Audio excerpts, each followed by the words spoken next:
that's what I actually thought when you said twice, because what happened was CryptoQuant have actually a Telegram group which they broadcast all sort of major flows in and out of the exchanges, and they broadcast.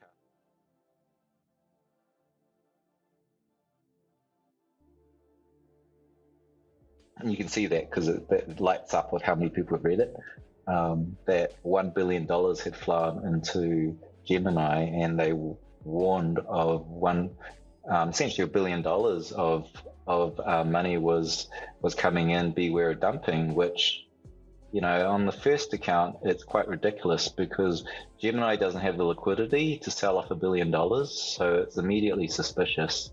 And I immediately asked Glassnode CTO to double check on that, and they said because they didn't actually show that on their data, and so yeah, it turned out to be just later it was found out to be BlockFi's wallet, and there was a lot of hoo-ha. I think that they were saying.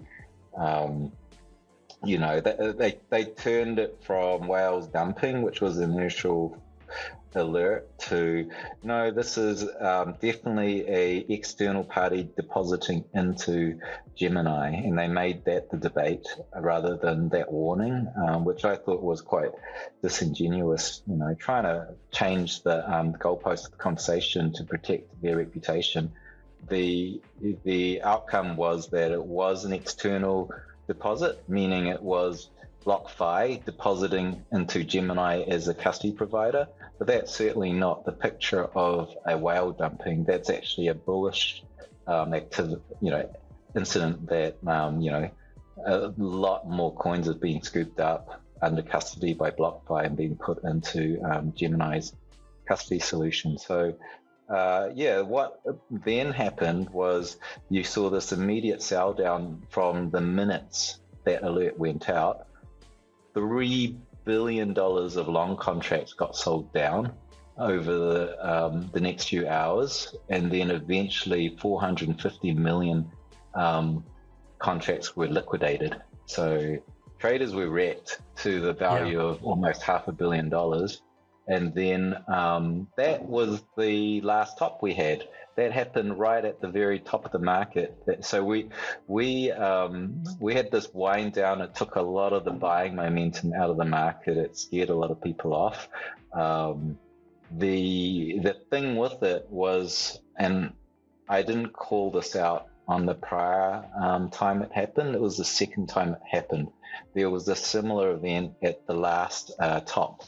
That was just over a month ago. I think I'd have to look at the chart. I think it was, what was it? The 40. Yeah, there was a $58,000 top. It was after Tesla announced they were buying. There was this huge FOMO, and then there was another $1 billion movement. I think it was even more, $1 to $2 billion movement, which was erroneous. And that did the similar amount of sell-off, roughly $3 billion again, and $500 million liquidation. And then we saw on-chain everything went slightly bearish before it recovered. So second time in a row, and it was an interesting drama. You may be like based on a US dollar benchmark as a fund.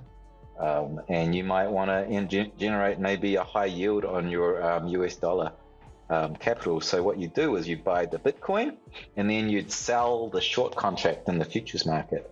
And because there's such a high premium with that, you get a high return. You might get 20% per annum doing that. So all these traders are like, in these long positions, they were selling down those long positions. So that does have an impact on the market. Those contracts, when they're selling, they are they kind of work like a real sell, because when I sell down a contract, that sell arbitrages across to spot markets. So it does look like actual real downward sell pressure on the real underlying spot market.